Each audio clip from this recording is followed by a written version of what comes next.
I'd like to read a scripture. Jesus came to and spoke unto them, saying, all power is given unto me in heaven and in earth. Go ye therefore and teach all nations, baptizing in the name of the Father, and the Son, and the Holy Ghost, teaching them to observe all things whatsoever I have commanded you. And lo, I am with you always, even to the ends of the earth. That's our marching orders. That's what we all go by. That's what the church, that's our Great Commission. That has to stay in focus, regardless of where we go, what country, what we do. That is our message. That is our guideline. And that is our marching orders. We started out somewhat differently than a lot of missionaries. Everything we asked to do in missions, we were turned down.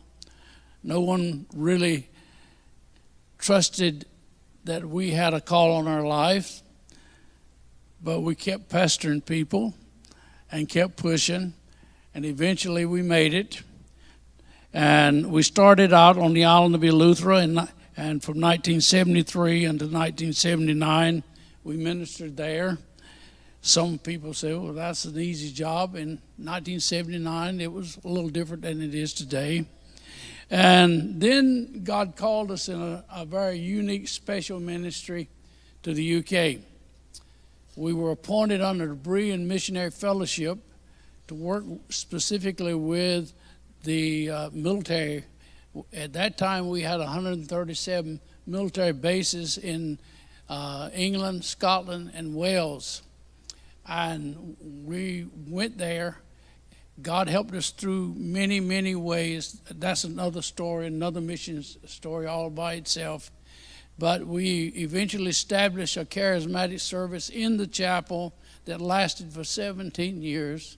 And I'm telling you, we still receive many letters and phone calls and testimonies from the lives that were changed.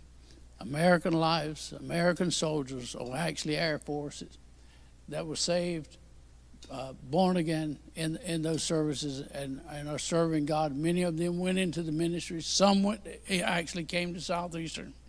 But we're thankful for what God did there. And then in 1980, we served there from 1980 to 1992. And then God specifically called us to Guyana. That's another story on how that came about. But it was so clear and also depressing because we were really enjoying what we were doing there in Lakeland, Heath, England. And when I started talking or getting the feeling, and God calling me to this particular place in Guyana, and I didn't even really know where Guyana was when I started thinking about it. And I actually went to the base library, found a world encyclopedia, and looked up where Guyana, tried to find out exactly where I felt God was calling me to go. Again, that's another story and many miracles that took place during that time. But the work we established there lasted, and we are so thankful for God helping us in so many ways and performing so many miracles during our time in ministry for 44 years. Now, when we were called to go to Guyana, Guyana became an independent from England in 1966. In 1976, the last missionary was forced to leave. That was Milton Kirsten. And in November 18, 1979 was when the Jim Jones massacre took place in the area of what they call it, where the People's Temple was. 900 some people committed suicide. That was about all people knew about Guyana. It had really, the economy in the country had fallen apart, and it was up until sometime in the 80s that it became sort of a democracy. And so 17 years had passed since a missionary had been in Guyana. And then the Suggs showed up. When the last missionary was in charge, Brother Carson, the missionaries were caught making the shots, making all the decisions. When Harold and Jackie showed up 17 years later, the national church was in charge of everything, making the decisions, which is the right way it should, and that's the way it should be. So when I arrived for an interview, this was the assignment that I was given. You remember, in the early days, you could go and do what you wanted to do as a missionary in a sense. You made your own choices. Nowadays, the national church is very strong in most places, and many of the leaders have their doctorates from somewhere in something, and there's all sorts of changes that have taken place. So when you go now into a country, you actually have to be invited and many times interviewed. My interview was over 3 hours long by the presbytery as to whether or not they would accept me and allow me to come in. Then I was given a written job description on what they wanted me to do. Interesting enough, one of the things they specifically said they didn't want me to do was hold crusades and evangelism. They wanted me to build a Bible school, set up a program to train pastors, develop leadership, sort of what Jesus was talking about. But God helped us to be able to do. I never held a crusade. I didn't hold any real revivals, but we did see a lot of things happen, and we did accomplish what God called us to do. And we followed a job description right to the T. And believe me, that job description got me out of a lot of trouble with the national church on a couple of occasions, because I said, you wrote it. This is what I've been doing. So this is the way it'll go. And so this is what will happen. So in the PowerPoint, let me say thank you to my wife for putting together a PowerPoint for me. I'm still flannel graph level when it comes. I walked into the sound room tonight, asked Pastor Greg, where's the flannel graph? Because that's the only thing I know how to use. And so thank you, Jackie, for putting together the PowerPoint. And this PowerPoint will show our progress while serving as missionaries. And you will see 3 Bible schools that we built, student graduations, and leadership activity. Then I will share with you a story that completely changed my focus on how to reach people with the gospel. Up until this point, I had never spoken, witnessed to a person who had no knowledge of Jesus Christ. They knew about him. They may have not, they wouldn't have, maybe not a Christian, but the people that I had talked to had some background or knew something about the church or Christians, whether they believed it or not. They still had some background knowledge of it. So that was my first time. So an experience took place during this time that changed my entire approach on ministry from there out. And I hope I get I hope this ministers to you, and I want to tell you how it changed my approach to ministry after it's over. Okay, if the PowerPoint will start, and the lights are dim, and the popcorns are served. Okay? Whoever's in charge.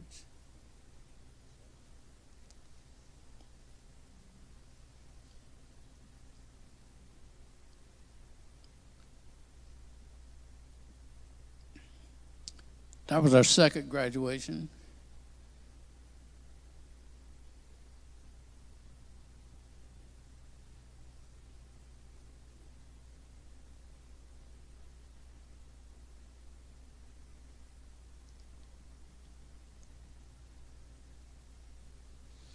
mention this Port Katuma. That's where Jim Jones was. That's the students up in Port Katuma. Latham, that's over near the Brazilian border on the top. Those are students from that. We set up a Bible school, computer school there. This was the group of people that we went to reach. All right.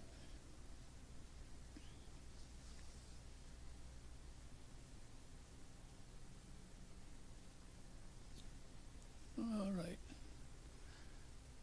That little picture there, that's when the ambassador to the Guyanese ambassador to the United States honored us with a Guyanese membership,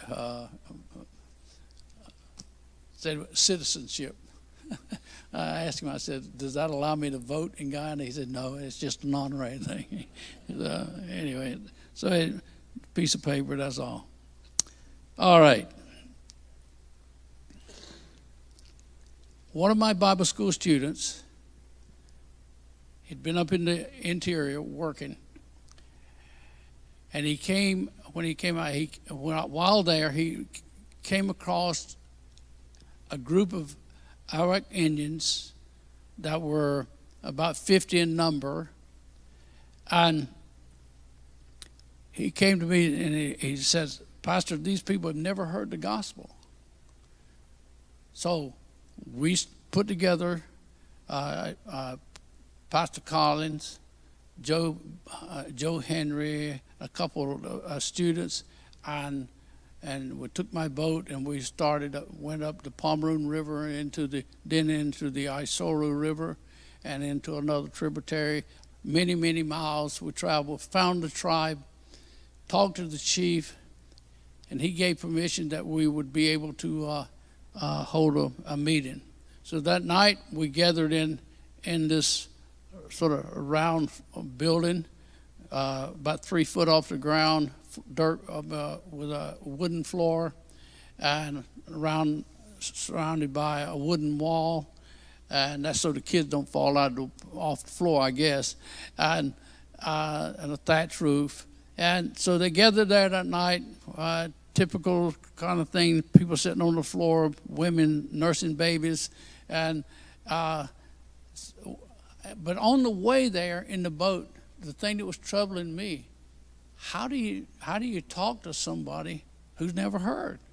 I didn't have that background.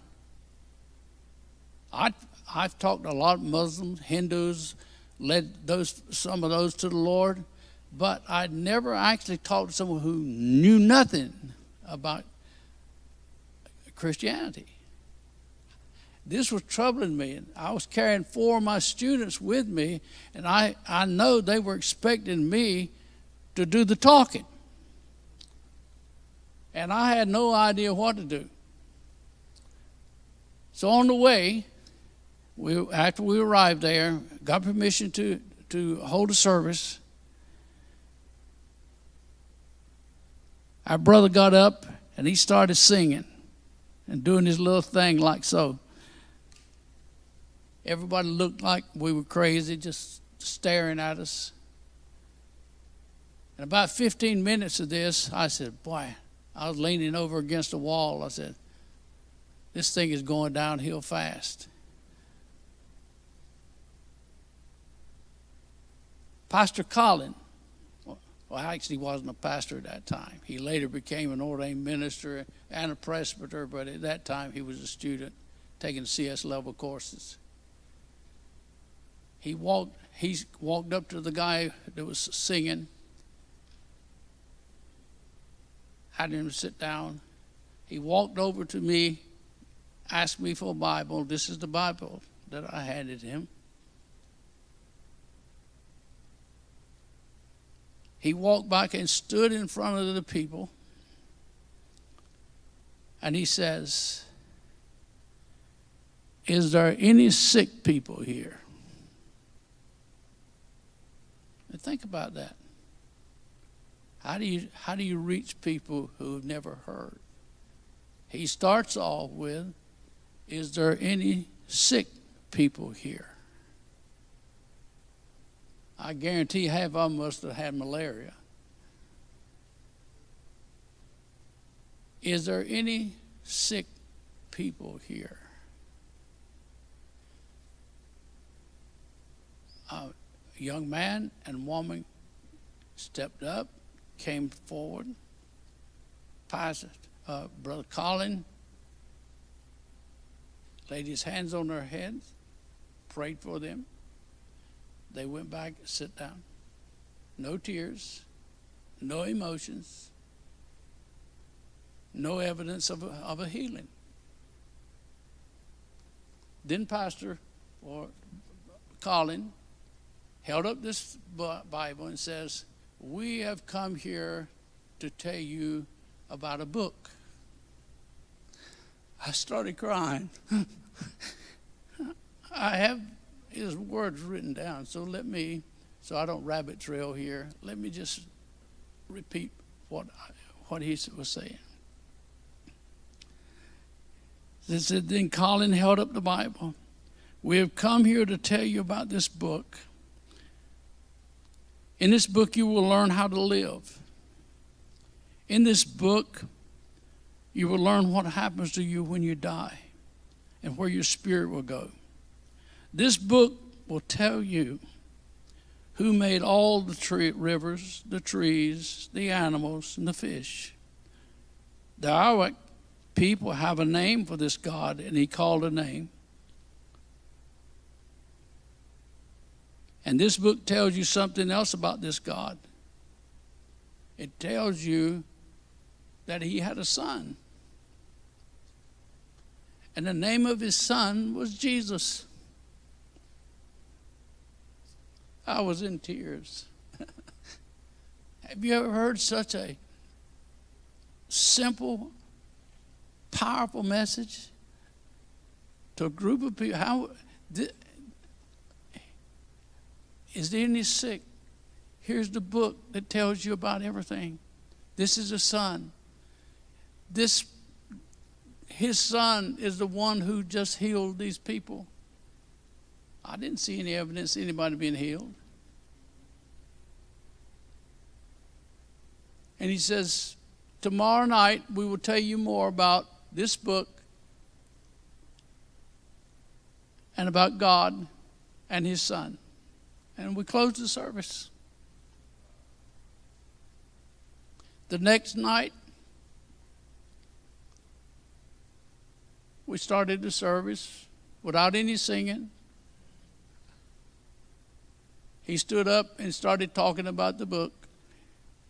He asked for people to accept the message of the book. 10 people came forward. We prayed for them. We dismissed. The next morning at daybreak, we got in our boat. We traveled back.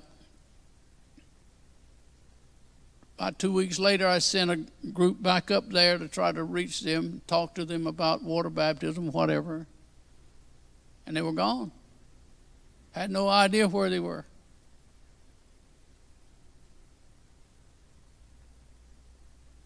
And about 1.5 years later, I was headed to a place called Carriaco, which is about 200 miles back in the jungle. And one of my students, Milton James, who had built a church there, it took him 5 days by canoe to get out to where we were teaching. But he had gone back and built a church in a place called Carriaco. I was going to visit him. It took 38 hours one way on a boat to get there. When I arrived at this village, this location, and after we held our meetings, a couple came up, and it was this couple that came forward that night in the meeting with the tribe. They said, After the meeting, and after you folks left, the chief decided that he would move the people out to the main river so they could children could go to school and the people could go to church. And he says, we later found our way to this area in Carioca, and we attend this Assemblies of God church. Think about it. How did it all start? Is there any sick people here? And God just used it from there on, ministered to the people. So we found out that God actually, the message that we carried to them changed a whole little tribe of people. Why I say this changed my ministry approach was because on the Essequibo coast where we were living, high percentage of Hindus, Muslims, and others. And I started focusing on the people that were sick. And it was praying for people that were sick. They gave me the breakthrough for the gospel. Some of the most high-profile people on the coast came to Jesus because I was praying for their wife who was dying of cancer. One of the biggest Hindu families there was criticizing this couple because they'd accepted Jesus. Her dad was a Hindu pandit. And after his wife died, and after our ministry and preached in the funeral and everything, he went to all the Hindu temples and he says, the reason we've become Christian is because this man prayed for my wife when she was sick. Think about it. In a church like we have here, I guarantee almost everybody in here has got some kind of physical need. A lot of the ministry of the church is praying for the sick. I don't expect God to heal me of old age. I don't even pray for that. I won't pray that for you. But I will pray that God will give you comfort and help you during a time of this chapter of your life and my life. Praying for the sick is very important.